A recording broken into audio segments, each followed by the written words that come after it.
felicitándolos por las brillantes conferencias realmente que nos han puesto al día en estos temas tan importantes. Quería hacer una pregunta al respecto de la enfermedad tubular crónica, que me llama la atención. ¿Esta enfermedad tubular crónica es causa o consecuencia de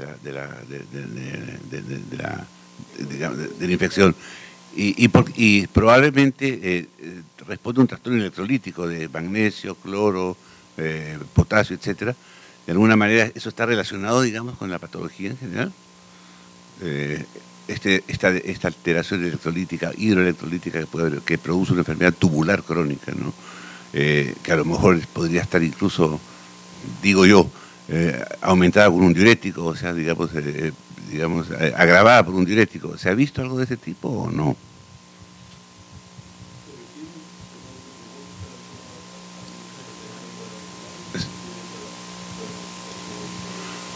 No, a todas ellas, sobre todo a Singuria, donde se habla que la enfermedad tubular crónica puede ser una de las causas, una de las consecuencias o causas, es lo que pregunto, si es causa o consecuencia digamos, de la infección, o es, digamos, o no tiene nada que ver. No, aparentemente no. Sí. En chikungunya, ¿qué es lo que pasa? El virus termina afectando los fibroblastos de las articulaciones. Entonces lo que se produce es una enfermedad inmune.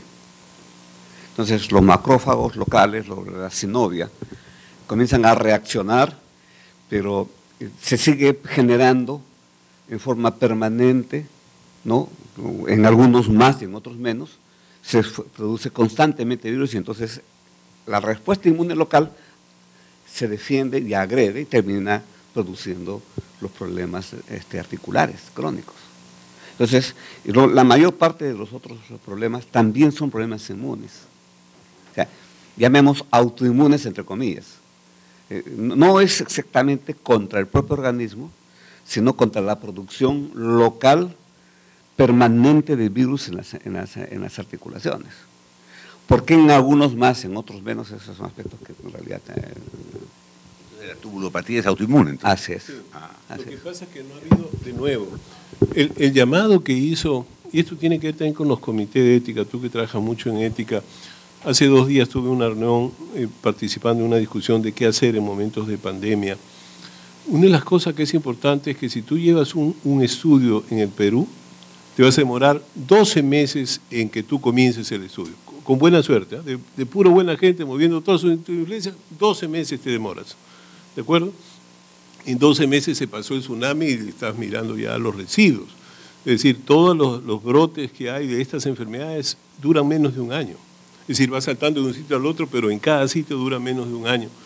Entonces, no hay todo esto que hemos comentado, por ejemplo, estas autopsias en Puerto Rico fueron un hallazgo, es decir, ellos ni esperaban que hubiera lesión renal.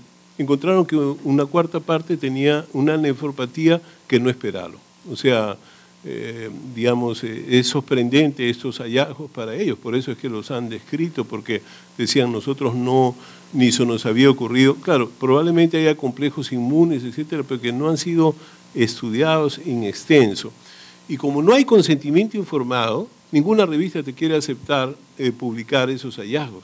Entonces nosotros hemos ido al Comité de Ética de la Universidad a decirle, oye, tenemos que tener ya un sistema de aprobaciones por la vía rápida y queremos que el Ministerio de Salud también haga lo que se llama un fast track approval, o sea, una aprobación rápida cuando uno comienza a tener, porque si no es imposible, por ejemplo, el ébola, ya hay una vacuna y no la han podido probar excepto al final de la cola y han demostrado en un grupo pequeñito así de que sí, que los que recibieron vacunas no hubo ébola y en el otro caso hubo 3 casos de ébola, pero como no eran tantos, la cifra, digamos, todavía no muestra resultados, pero ya no va a haber casos de ébola hasta el próximo brote.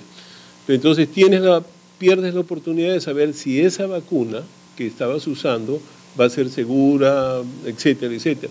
Entonces, digamos, por eso que nosotros hemos ido a hablar y hemos pedido autorización y justo también lo estamos haciendo en el hospital, pidiendo, digamos, la posibilidad de que los sistemas operacionales sean rápidos. Y hemos ido a hablar al Ministerio también lo mismo, que el INS debe tener aprobaciones rápidas cuando se trata de epidemias. Por ejemplo, esto de los chicos, esto de los niños, es sorprendente. Es decir, si un niño nace y tiene 50% de chance de tener un daño neurológico irreversible, es una situación absolutamente desafortunada para ese chico y para esa familia. O sea, tener un niño recién nacido con una lesión neurológica irreversible.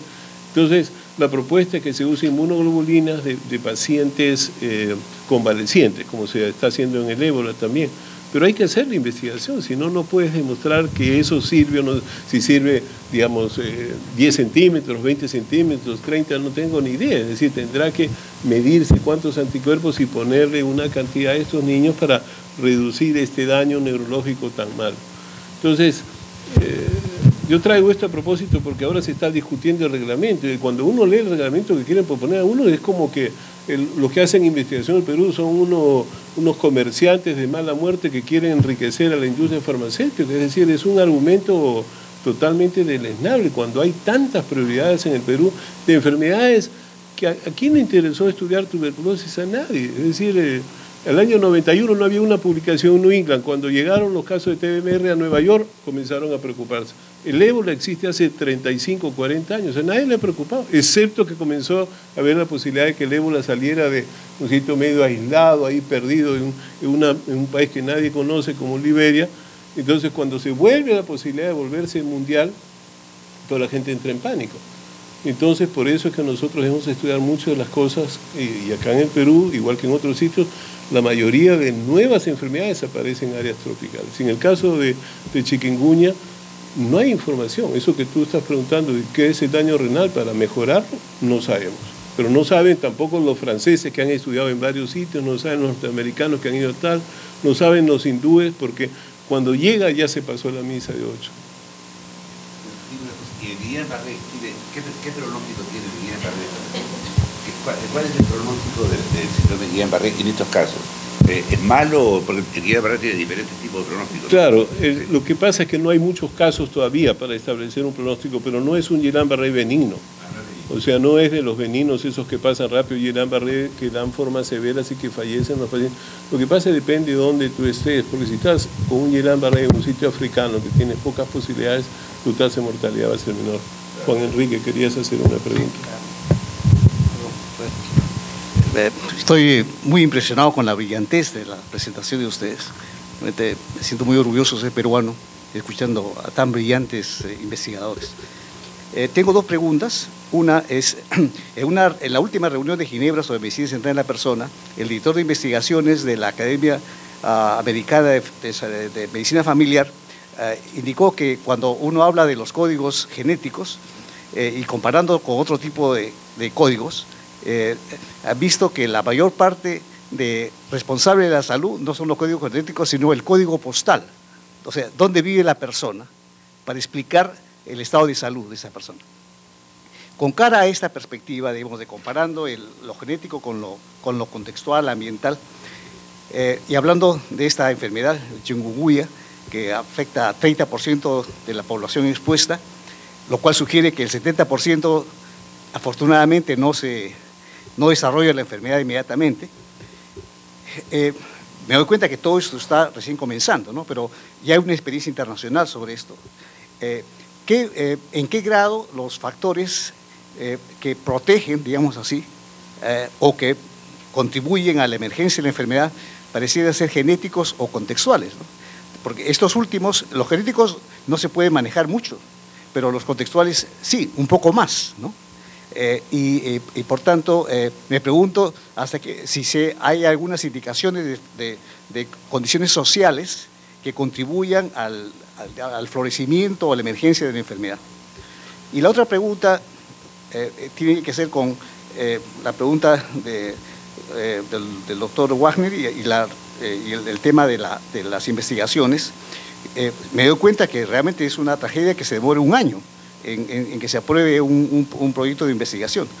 Me pregunto hasta qué punto, no sé, conozco en Estados Unidos y en Europa para investigación sobre situaciones de desastre, que hay procedimientos para tratar de que haya una especie de aprobación de proyectos, una preaprobación de proyectos, de tal manera que uno esté preparado, los investigadores estén preparados a llevar a cabo la investigación prontamente, cuando se dan las condiciones especificadas.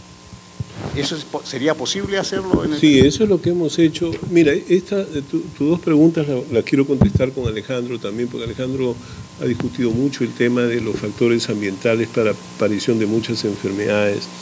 Pero sí, nosotros lo que hemos pedido a la universidad es que aprueben un formato inicial de ver la historia natural, ¿de acuerdo? Porque no tenemos tratamiento, o sea, pero podemos guardar sueros, biopsias, buscar biomarcadores, etcétera, que se pueden hacer rápido ahora y que si llega primero a Pucallpa y después va a llegar a Puerto Maldonado dentro de 12 meses, podrían haber informaciones ya útiles, prácticas para resolver. Por eso estamos pidiendo lo que comentas tú. Hemos tenido ya una reunión y yo pedí una reunión con el Comité de Ética y les expliqué esta situación. Y yo les expliqué los números, o sea, no los estoy inventando. Nosotros tenemos en Cayetano qué pasa cuando una persona decide iniciar un estudio y cuándo comienza. Sí, de buena suerte, como te digo, a pesar de que los tiempos dicen son 40 días en el INS, no son 40 días. Son 40 días útiles que el día 38 te mandan una carta, te dicen, doctor, su comité de ética le falta tal cosa. Y cuando tú haces eso tienes que regresar todo el sistema, cambiar una frase de una línea que te demora pues 2 meses de nuevo, toda la aprobación, las reuniones, no sé cuándo, regresa de nuevo. Y después ellos le consultan a la DIGEMIT. La DIGEMIT dice, sí, esta droga es así o es así, etcétera. Entonces, ok, te la aprueban después. Después vas de nuevo a la DIGEMIT para pedir que te autoricen que la entrada de esa medicina o la entrada de ese equipo o lo que tú quieras usar. Y eso también es un parto de los montes. La ley dice 7 días, nunca te lo dan antes de 60 días. Te digo porque yo he perdido 4 proyectos en 3 años sobre tuberculosis. Ya no voy a hablar de drogas, entre comillas, que no tienen importancia, pero te voy a hablar de tuberculosis. 4 proyectos los perdimos por estos sistemas regulatorios tan extensos que al final, a nivel internacional, dicen muchas gracias y ya el estudio terminó. ¿Se da cuenta? Entonces eso es importante. Y en cuanto a la pregunta de medio ambiente, claramente hay un factor ambiental reconocido, pero yo le quería pedir esa opinión primero a Alejandro. En realidad, dengue, chikungunya, zika, son enfermedades sociales. Y ahí ese problema por el cual estamos años tras años y estamos en la misma situación. O sea, son enfermedades de comportamiento de las personas y comportamiento de los insectos. Pero a los insectos los criamos. Esa es la tragedia. Entonces, uno dice, bueno, pues, oye, si el dengue está desde 1640 metido en las Américas, ¿cómo es que hasta el momento la cosa sigue creciendo? Es más, la única enfermedad con tendencia a que sea una pandemia es el dengue en este momento, entre las transmitibles por vectores. Entonces, ¿qué es lo que falla? Que no hay gente que piense, que no hay gente que no ponga un programa. Claro que existe.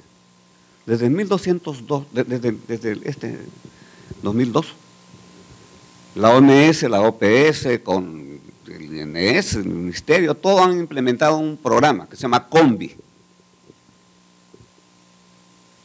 Y no es que esté malo el programa. Lo que pasa, ¿por qué no funcionan las cosas? Y ahí yo tengo algunos comentarios.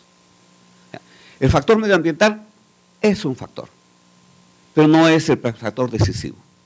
Ahora le estamos dando mucho más importancia por el fenómeno del Niño. O sea, el factor ambiental evidentemente, claro que tiene importancia. Por ejemplo, en el caso del dengue, el Aedes aegypti se reproduce entre 7 a 10 días a temperatura de 24 grados. Cuando la temperatura va a 30 grados, la producción es en 2 días.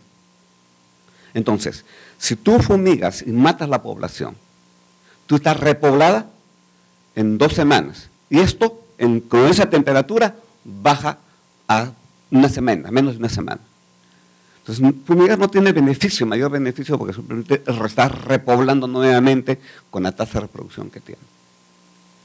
Entonces, ahí hay ¿en qué consiste la estrategia COMBI? Es un trabajo multisectorial, pero que en la práctica no se da. Significa responsabilidad de educación. ¿Dónde están estas charlas alguna persona del sector de educación? Ni directores de colegio, ni responsables de UGEL, nadie. Sector de educación, que es crítico por la parte de los niños, absolutamente ausente. ¿Dónde están las municipalidades? O sea, hay una lógica un poco del Ministerio de Salud que se autoflagela, que quiere hacerse el responsable de la salud solo. Eso es un absurdo, es imposible. Y entonces, al no integrar, la municipalidad es la que da las directivas. Yo vivía en una municipalidad que estaban poniendo multa a aquellos que no dejaban entrar a la casa para fumigar. Se acabó el asunto. Los fumigadores entraron. O sea, porque hay una actitud política. Todo esto tiene un componente político detrás de eso. Entonces, el sector de la agricultura no participa y hace una estrategia independiente. Y así es. Las universidades que nosotros tenemos algún conocimiento y algunas sugerencias, nunca te llaman. Excepto cuando se desbordó y entonces hay que hacer la cosa con el periódico, con la prensa, de que hicieron una reunión multisectorial. Pues se olvidan, no pasó nada. El otro problema es que aquí hay un problema de limitación tecnológica diagnóstica. Con los métodos que estamos utilizando no es posible. Tiene que masificarse diagnósticos con biotecnología. Y entonces permite detectar precozmente y actuar. Pero no solamente es eso. Hay un desconocimiento en la manera como se tiene que actuar en la educación de adultos. Charlas, de vez en cuando, o sea, a la población le meten miedo, pero el miedo se acaba pronto. Entonces, ya hay, y se ha probado, y lo hemos probado específicamente en el caso de Managua, lo que se llaman el marketing social en salud. Cuando un producto quiere entrar en el mercado, entra y pega, porque hacen un marketing, es un marketing social, que mete los mensajes inconscientes en la cabeza de la población. Y lo mismo funciona en salud. Y no necesita grandes spots de televisión, porque la gente en las zonas rurales escucha radio. Y entonces a través de la radio, colocando 2 spots de 20 segundos, funciona. O en la radio que el mercadito, funciona. Poner un spot en la radio del mercadito cuesta 30 soles, frente a los miles que cuesta poner un spot en la televisión. Y es que no funciona. Entonces, no es que no exista información, no se quiere utilizar la información. Como yo le dije al actual ministro, el ministerio no se deja ayudar. El otro problema es el target, está equivocado, es el blanco de la acción. Porque el blanco de la acción, como nos asusta y nos enfermamos, está dirigido a la parte clínica, hacia la parte médica. Y no está dirigido realmente, todo esto, ¿quién lo transmite? El Aedes, ¿no? Y queremos actuar contra el Aedes adulto, que es un absurdo. En este momento, aquí en este departamento, se está cocinando una plaga de langostas. ¿Cómo saben? Porque está por todos los lados hay larvas. Entonces, cuando sale el adulto de la langosta, van a querer utilizar la ensayo. No va a hacerle nada. Ya se comió todo lo que tiene que comerse y va a empobrecer a la gente. Ahora que tiene que actuar, y que el Ministerio de Agricultura no actúa. Solo actúa cuando ya pasó la MIS 12, como estaba diciendo Eduardo. Entonces, ¿cuál es el enemigo? El Aedes, el mosquito. Pero no es problema de fumigar. ¿Cómo es más fácil matar? Estamos en una universidad religiosa, pero al no nacido. Hay que ir contra el huevo y hay que ir contra la larva. Entonces, el huevo del Aedes es el Aedes es un enemigo fantástico. Lo que pasa es que no lo queremos entender y lo entendemos poco. Fantástico. Con capacidad de sobrevivencia espectacular. El huevo, Eduardo ha dicho agua limpia, es parcialmente cierto. Ya se adaptó a agua sucia. Ya se adaptó a agua sucia. Y entonces, lo tiran, la gente tira eso, y el huevo en condiciones de sequedad dura más de un año. Y como hay transmisión transovárica, el próximo Aedes que nazca ya es capaz de infectar. No necesita un reservorio. Entonces, ¿dónde está el enemigo? El enemigo es matar la larva. Y no estamos matando a la larva. El enemigo es cómo acabamos el huevo. Entonces, y no sabemos cómo acabar el huevo. La gente de Iquitos, la gente que está peleando todos los días y fumigando, ellos se sienten absolutamente desilusionados. Porque todos los días salen en brigadas, en insecticidas, y en 12 días, en 10 días, otra vez está poblada. Entonces desanima. Y la gente no entiende y sigue botando las botellas. Viene el ministro de la campaña, recogen la basura, y en 2 semanas y en 3 semanas se repobló de basura. Comportamiento de personas. Entonces, así estamos perdiendo. Entonces, por ejemplo, si el Concitec pusiera 20 millones de soles, por ejemplo, para ver cómo acabamos el huevo, te aseguro que a alguien le va a parecer una idea brillante de acabar el huevo. Yo vi una cosa interesante en Taiwán. Eduardo dijo el agua limpia. Los taiwaneses le ponen un platito, ¿no? En las noches ahí en las casas. Entonces vienen a la Aedes y ponen los huevos. Y al día siguiente no lo botan al caño. Los chinos son mucho más ordenados, una población más, la hierve y se acabó. Huevo duro no funciona. Pues. Entonces han bajado la población de Aedes en 70%. Entonces, claro que hay experiencias mundiales y cosas que se pueden hacer. O sea, que en investigación no vamos a solucionar el problema. Lo primero es que necesitamos investigar. Segundo, que necesitamos centrar en dónde está el enemigo y cómo acabar el enemigo. O sea, si seguimos teniendo esa tasa de ataque, y ahí hay una diferencia importante. Mientras de 100 personas que se infectan de dengue, ¿no? Solo 20% o 10 desarrollan cuadros clínicos y cuadros severos solo 1%. En el caso de la chikungunya, no es 30, es entre 30 y 60%, depende de la población. ¿Verdad? La mayor parte, claro que va a ser cuadro clínico. Y el gran problema es que el 30 de esos por ciento van a quedar con su cuadro clínico permanente. Imagínate, uno que ya tiene sus años y después va a estar tullido los próximos 20 años. Es un problema realmente complicado. Y estas enfermedades, como dice el Ciro, son democráticas. Afectan a todas las clases sociales. Sí, yo solamente quería, después le paso al doctor Zabaleta, solamente quería comentar que una de las cosas que debemos reconocer es que la inequidad más permanente que existe en nuestro país, especialmente en áreas tropicales, es que los niños que nacen sin agua y desagüe están condenados a 2 problemas graves: a ser malnutridos en los primeros 3 años, y eso conlleva 2 efectos graves: que su coeficiente intelectual nunca va a subir, y el segundo efecto es que su timo no se va a desarrollar.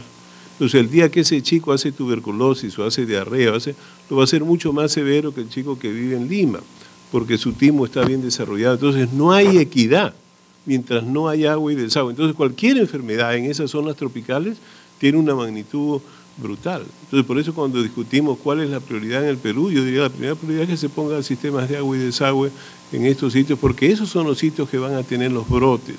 Ahora, yo no voy a insistir más en lo que ha dicho Alejandro, que él lo ha ilustrado muy bien, y creo que pueden quedar otros comentarios, que es bueno que la academia un poco reconozca y ponga énfasis en esto. Sí, Alfonso, habías hecho una pregunta y después creo que la imagen que yo tenía es más o menos así, que tenemos una epidemia de dengue desde más o menos octubre, noviembre, creciente, Tumbes, Piura. Aquí en Chiclayo no se ve la magnitud que hay allá, pero viene corriendo pues pero en el caso de chikungunya, que se esperaba y se pronosticaba 300.000 casos en el Perú, no parece haberse detectado la cantidad que se esperaba. Y la pregunta es, a ustedes, a ver, tal vez una teoría de qué está pasando, ¿no? Alguien me dijo ayer, no, es que están funcionando los plaguicidas y que por eso, me pareció un poco rara la explicación, pero ¿qué piensan ustedes de esto? ¿Qué está sucediendo? Porque es evidente que va a llegar.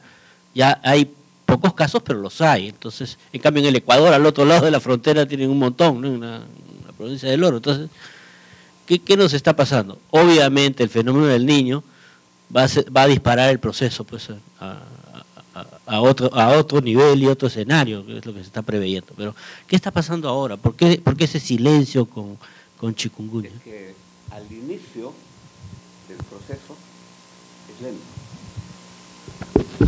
Porque la tasa de reproducción, ¿no? Es al inicio Enfermos y mosquitos. De enfermos y mosquitos. al inicio del... Es igual que la vacuna, ¿no? O sea, en cuanto a inmunidad. El proceso primero va multiplicándose por 2, después se multiplica por 4. Entonces ese proceso va yendo lento. Pero cuando tú tienes, en vez de 2, tienes 50, la tasa de reproducción, en vez de ser 2, pasa a ser 50. Porque es la cantidad de gente que tú tienes, digamos, infectada. Eso es un fenómeno, digamos, epidemiológico. Pero para que tengas idea de lo que viene el fenómeno del Niño, cuando hay lluvia, cuando hay agua y cuando hay temperaturas altas. En Loreto, la tasa de picaduras por noche de zancudo son 5. En las épocas normales, lo usual, ¿no? Cuando vino la inundación, cuando temperaturas altas, pasó a 605.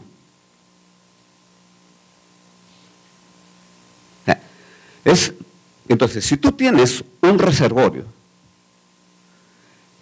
una persona infectada, y entonces el chance que te pique no es mucho, porque son 5 picaduras, bueno, no tiene mucho, pero con 600 definitivamente te va a picar. Y el crecimiento va a ser logarítmico. Porque inclusive el Aedes no es un bichito que te pica una sola vez, pica más de una vez y encima pica a varias personas. No es como en el caso del Anófeles. El Anófeles, si no está demasiado entupido, sí, te pica, se alimentó bien, está bien. Luego te pica varias veces cuando no puede ingerir bien, y entonces lo que te hace el malaria, vomita. Como está entupido el sistema para chupar, bota, tose. Entonces ahí te inyecta, te inocula. Y entonces, esto es un problema de tiempo. Ahora, que el Ministerio está haciendo esfuerzos, claro que está haciendo esfuerzos en la parte norte. Chiclayo, por ejemplo, ¿por qué no ha llegado? Porque Chiclayo ha mantenido tasas de índice aédico inferior a la de Piura. Las tasas aédicas de mayor riesgo son encima de 4 y acá no han llegado encima de 2.5. El problema es que en Piura durante muchos años se ha abusado de los insecticidas y entonces la mayor parte de insecticidas son inútiles, no sirven. Ahora, la otra cosa es que lo que estamos evaluando en la parte suyana es que a la dosis que se está utilizando de repente no sirve, pero incrementando la dosis probablemente sirva. Eso es lo que se llama la escala de insecticida, que eso que ahí está evaluándose. Pero es una cosa que tiene que verse. Pero las dosis usuales no están funcionando. Y entonces es diferente la situación. Ahora, la situación de Chiclayo, potencialmente para el niño va a ser peor. ¿Por qué? Porque aquí hay más casas, digamos, en peores condiciones sociales que en la parte de Piura. Entonces, aquí es plano, no hay sistemas de desagüe porque nunca llueve, no hay ríos que estén encauzados. El río de la Leche, cuando era chiquito, mis hijos cuando los llevé se rieron de mí porque era así de angosto, pero cuando crece en el niño, es enorme, se lleva todo. Entonces no hay ríos encauzados, no hay canales encauzados, no hay nada. El riesgo es mayor acá. Sí, la idea, o sea, la primera consideración, yo creo que todavía estamos en la fase que todavía no hay muchas personas que están infectadas, como dice Alejandro, y por lo tanto hay muchos mosquitos, pero no hay muchas personas que tengan el virus. O sea, las picaduras siguen existiendo, pero ¿cuántos están infectados? Todavía poco. Esa es un poco la razón que se ha visto en todos los estudios. Podría ser, que la presencia de albopictus en el Perú no sea tan elevada, cosa que es cierta. O sea, en Ecuador hay muchos más albopictus y desde históricamente siempre se ha reconocido que hay más aedes en la costa del Perú que albopictus. Y el albopictus, como dice Alejandro, tiene una agresividad un poco mayor y en segundo lugar madura más y aparentemente incluso lo llaman pues el mosquito tigre porque pica con mucho más actividad que el Aedes, o sea, que el Aedes aegypti. Y por eso podría haber esa consideración, pero yo creo que es muy temprano para decidir de que no, de alguna manera en el Perú el chikungunya no se está aportando. Igual cuando llegó a Venezuela, los primeros casos no se quisieron reconocer, es más, el gobierno no los aceptó. Es más, sancionaron a unos médicos porque decían que eso era chikungunya y los suspendieron, porque no querían reportar eso. Y después se ha visto pues que vino el tsunami, es decir, conforme va pasando el tiempo se acumula. Yo creo que ese es un punto importante. Osvaldo, ¿tú ibas a hacer una pregunta? No, atrás había una pregunta. Sí, buenos días, doctores, doctor Cotús, doctor Alejandro Llanos. Retomando un poco el trabajo que se realiza en los primeros niveles de atención, tanto en el Ministerio de Salud como en el Salud, bueno, contamos a la fecha con fichas de investigación epidemiológica para dengue, para chikungunya, también para leishmania. No obstante, la normatividad técnica para leishmania no es muy reciente, como usted bien decía, pero en todo esto siempre nos queda, y personalmente, la inquietud siguiente.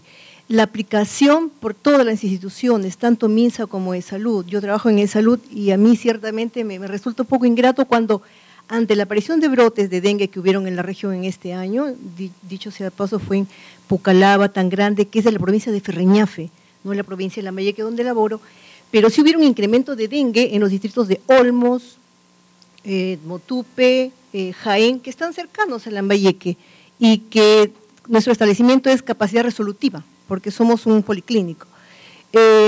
Cuando me expresé la necesidad de llenar las fichas de investigación epidemiológica, hubo bastante desconcierto en mi establecimiento y eso me preocupó bastante por cuanto en MINSA, dada la coincidencia de estar laborando con alumnos de medicina con el conocimiento de la normatividad de MINSA, realmente fue motivo, ¿no?, de retomar este asunto. Entonces, frente a esta problemática, yo añadiría también los establecimientos de salud, dentro de los determinantes de la problemática en dengue y en este tipo de enfermedades.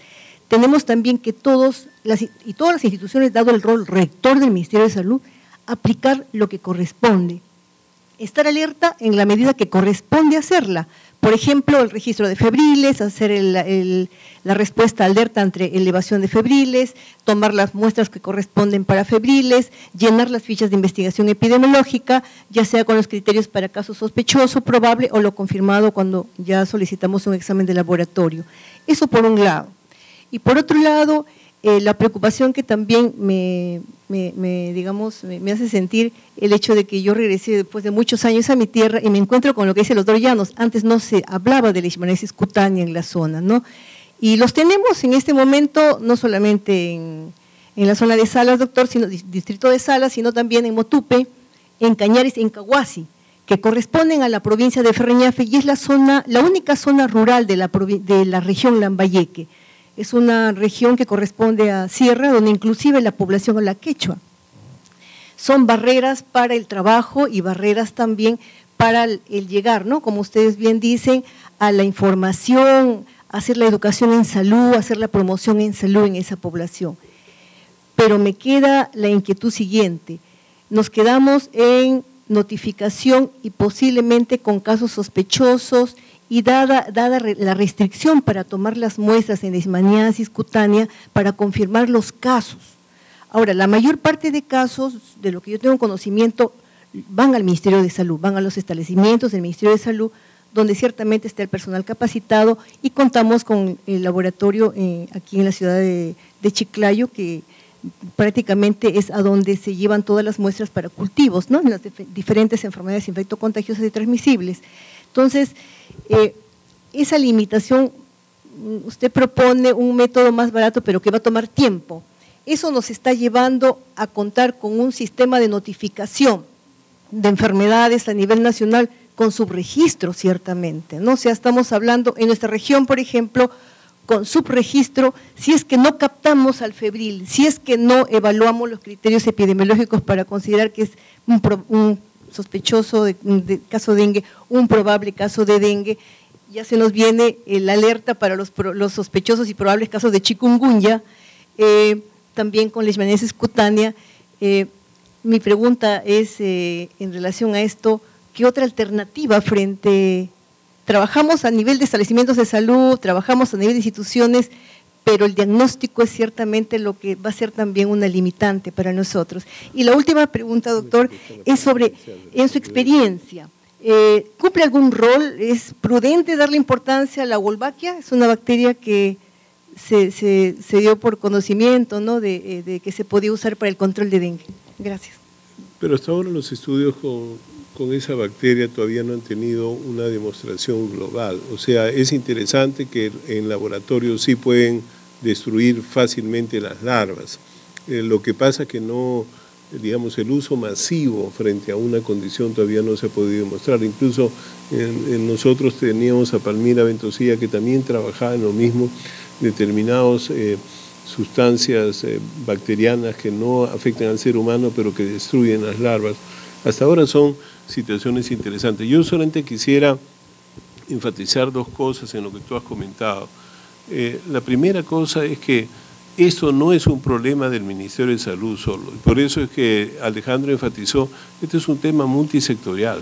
O sea, la fumigación puede tener un rol, el uso de tal cosa puede tener otro rol, es decir, cada cosa, pero eso no lo maneja el Ministerio de Salud solamente. O sea, si no entendemos eso, no se va a poder controlar de ninguna manera. Es decir, la epidemia va a venir y va a seguir adelante. Por lo tanto, yo creo que la primera consideración que quería mencionarte es que eso del rol rector de la salud a mí me preocupa mucho, porque quiere decir que si no lo hace el Ministerio de Salud, no lo hace nadie.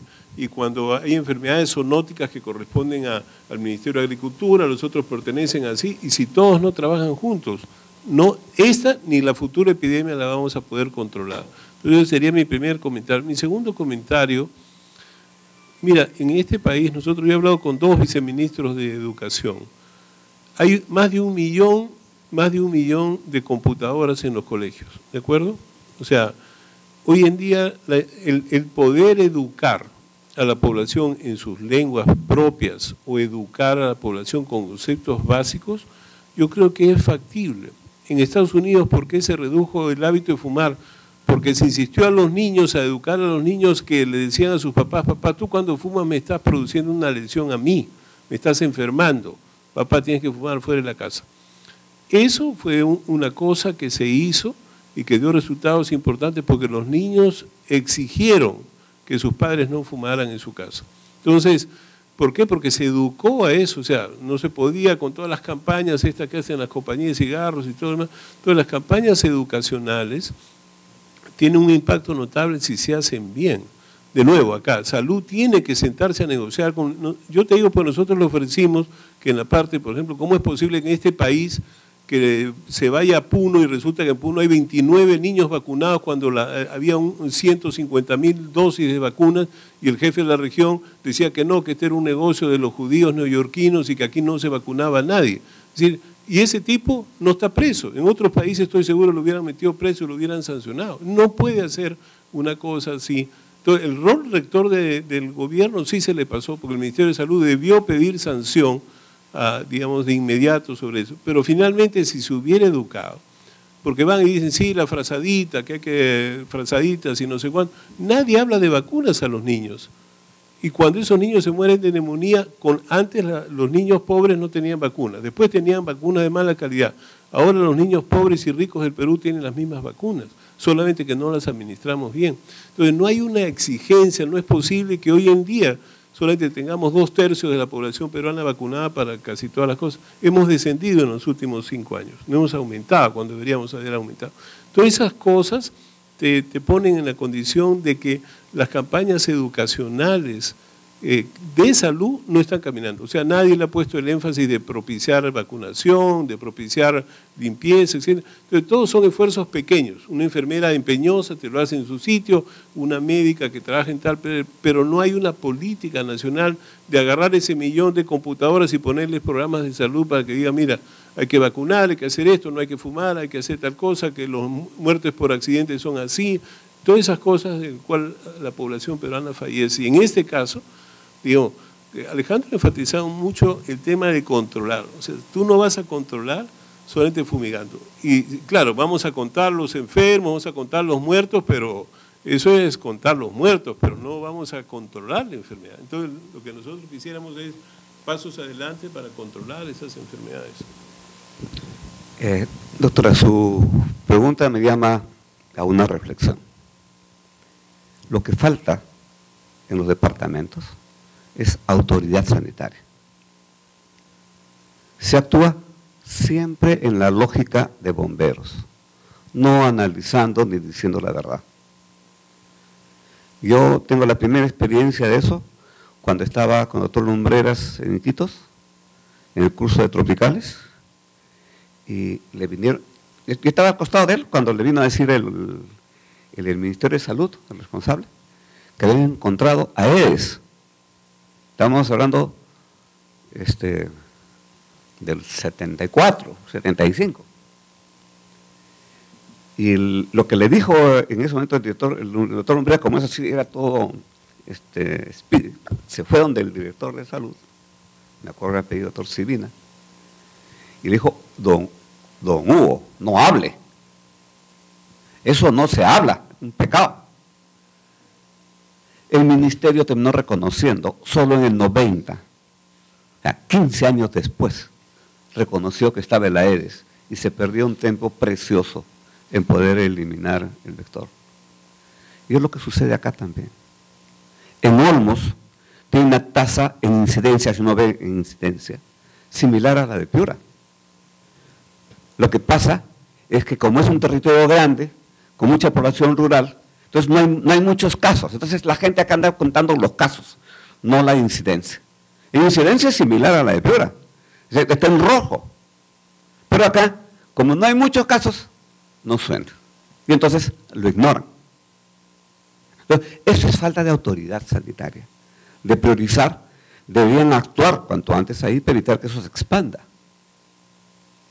Entonces, y lo mismo en el caso de la leishmaniasis. El caracterizar, el hacer el diagnóstico por métodos moleculares demora entre 24 y 48 horas, no demora más. Y la tecnología que ahora está intentando desarrollarse, ¿no? Con el LAMP, va a ser prácticamente en 20 minutos. Entonces, no es eso, es interés, es qué es lo que desea hacer, o sea, cuál es el objetivo claro y qué es lo que se va a hacer. El problema acá en Salas y en la parte de Motupe, que ya está ocurriendo casos de leishmaniasis, es que no tienen medicación. La medicación no la piden, no la solicitan, cuando la solicitan le mandan un tratamiento, cuando tiene 50, 60 pacientes. Entonces, un sistema de distribución de lo más absurdo. Cuando yo estuve a cargo del programa de malaria en el Grupo Andino, compramos medicina que sobraba. Y el tipo que residía en Iquitos tiene una lógica de fiscalización de lo más absurda. O sea, no entregaba la medicina, quería que el otro le traiga tratamiento por tratamiento, y en ese pueblo había 20 tratamientos. ¿Y por qué no lo sueltas? Se le quedaba la medicina, se le vencía en el almacén y no era capaz de soltarla. Pero eso nunca se da cuenta el director, ni nunca se da cuenta el responsable del programa, porque nunca lo visita. Y no visita el área y no visita el almacenero. Y le implementamos un programa de monitoreo para ver si estaba entregando. Y simplemente determinamos que ese señor no funcionaba y lo entregábamos directamente a las postas. Y se acabó. Entonces, eso es autoridad, monitoreo, evaluación que tiene que implementarse en los programas. Una última pregunta, porque ya estamos en tiempo. ¿Sí? Eduardo, tengo una inquietud. En chikungunya tú has descrito casos severos y has presentado ahí las imágenes. Y entonces lo destacado es el problema articular y las lesiones cutáneas que hay. Y uno asume que esto indiscutiblemente es por mecanismo inmunológico. La pregunta es, ¿podría ser esto un caso de vasculitis inducida por chikungunya? Sí, hasta ahora estos casos, como decía la diapositiva, fueron descritas en Venezuela. Los casos severos son presentados por Jaime Torres, del grupo del Instituto de Medicina Tropical. ellos creen que sí, que hay una vasculitis severa, es una forma aguda. Estos pacientes casi todos han fallecido antes de 3 semanas, o sea, estamos hablando de complicaciones sistémicas severas por una hiperreacción, es decir, probablemente las interleuquinas van a estar en el techo y van a producir una lesión vascular grave. Es probable que sea eso, y por eso es que uno de los temas que se está tratando de mirar es si guardamos sueros de personas convalecientes y las titulamos, como se planea hacer con el ébola y como se usó hace muchos años con el tétanos, usar sueros hiperinmunes, o sea, sueros de personas, y ponérsela a las personas que comienzan a hacer estos cursos graves, porque estos cursos como un síndrome de shock tóxico, que el paciente en 24 horas tiene falla renal, falla hepática, falla pulmonar, y a los 4 o 5 días se te está yendo de las manos, es decir, por más que hagas. Pues probablemente la lesión sea de ese tipo. Y es probable de repente que se tenga que usar inmunoglobulinas, se tenga que usar inmunoglobulinas a dosis altas, ¿no? Así que yo creo que esa es un poco la propuesta. Pero de nuevo, nosotros no sabemos 2 cosas. Uno, cuál es la patogenia, y en segundo lugar, quiénes son los grupos de riesgo. Fíjate que antes decían los mayores 65, etcétera. Ahora ya entran los diabéticos, las mujeres embarazadas, los pacientes con enfermedad pulmonar crónica, los pacientes con colágenopatía. No se ha visto si las personas que están en biológicos, por ejemplo, pueden ser más susceptibles. No se ha encontrado pacientes con SIDA tampoco más susceptibles, pero por eso es que yo creo que hacer la investigación va a ser importante para poder determinar un mejor tratamiento si uno no entiende bien el proceso inmunológico, lo que está pasando. Bueno, creo que hemos llegado al final de esta interesante conferencia del día de hoy, dada por 2 distinguidos profesionales preocupados por la salud y también por los aspectos clínicos y desarrollo de la investigación en el país. Yo quiero agradecerles a nombre de la Academia Nacional de Medicina, a pesar de que son académicos también, su participación brillante y la acogida que ustedes han tenido a estas conferencias.